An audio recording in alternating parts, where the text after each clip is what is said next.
വരും, നാളെ വരും, ഇതാ വന്നല്ലോ, അല്ല വരില്ലെന്ന് കേൾക്കുന്നുണ്ടല്ലോ എന്ന് ചോദിക്കുമ്പോൾ ഇല്ലില്ല, എന്തായാലും വരും.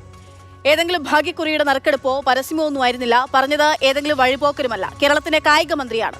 സ്പോർട്സിനെ, ഫുട്ബോളിനെ ഹൃദയത്തിലേറ്റിയ ഒരു ജനതയോട് പറ്റിപ്പിന്റെ ഒരു വർഷം കഴിയുകയാണ്. മെസ്സിയുടെ മത്സരങ്ങളുടെ ഷെഡ്യൂൾ വന്നപ്പോൾ വീണ്ടും ചോദിക്കുകയുണ്ടായി, മെസ്സി വരുമോ?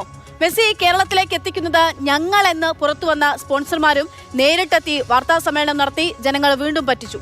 കുട്ടികൾക്ക് അമ്പിളിമാമനെ പിടിച്ചു നൽകാമെന്ന് ആശ നൽകുന്ന പോലെ ആയിരുന്നില്ല ഇത്. കേരളത്തിന് ഉത്തരവാദിത്തപ്പെട്ട ആളുകൾ, മന്ത്രി ഉൾപ്പെടെയാണ് ഇത്തരത്തിലുള്ള ജൽപ്പനങ്ങൾ നടത്തിയത്. അതിന്റെ പരിണിത ഫലമാണ് ഇന്നിപ്പോൾ വരില്ല എന്നുള്ള ഒരു ന്യായീകരണം, അല്ലെങ്കിൽ വരില്ല എന്ന് പറഞ്ഞുകൊണ്ട് മന്ത്രിക്ക് മാധ്യമങ്ങൾക്ക് മുൻപിൽ നേർക്കുനേർ സംസാരിക്കാൻ പോലും പറ്റാത്ത അവസ്ഥയിലേക്ക് കൊണ്ടെത്തിച്ചത്. അടുത്ത ഒക്ടോബർ 25 മുതൽ നവംബർ 2 വരെ 7 ദിവസം മെസ്സി കേരളത്തിലുണ്ടാവും.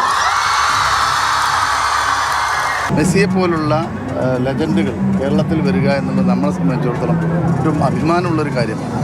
അദ്ദേഹം വരും, അദ്ദേഹത്തിൻ്റെ ടീമും ഇവിടെ വരും. അതിനാവശ്യമായി കളിക്കാനുള്ള സ്ഥലവും നമുക്ക്. ഇപ്പോൾ തിരുവനന്തപുരത്ത് തന്നെ ധാരാളം സൗകര്യങ്ങളുണ്ട്. ഒരു അന്താരാഷ്ട്ര സ്റ്റേഡിയമുണ്ട്, 80,000 ആളുകളെ ഇരുത്താൻ പറ്റിയ സ്റ്റേഡിയമാണ്.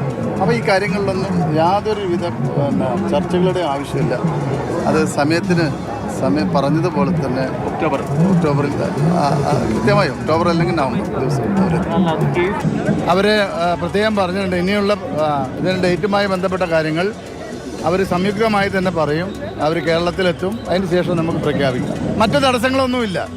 ഇതുമായി ബന്ധപ്പെട്ടുള്ള ഔദ്യോഗികമായിട്ടുള്ള ഒരു പ്രഖ്യാപനം അത് അർജന്റീനയാണ് നടത്തുന്നത്. അവർ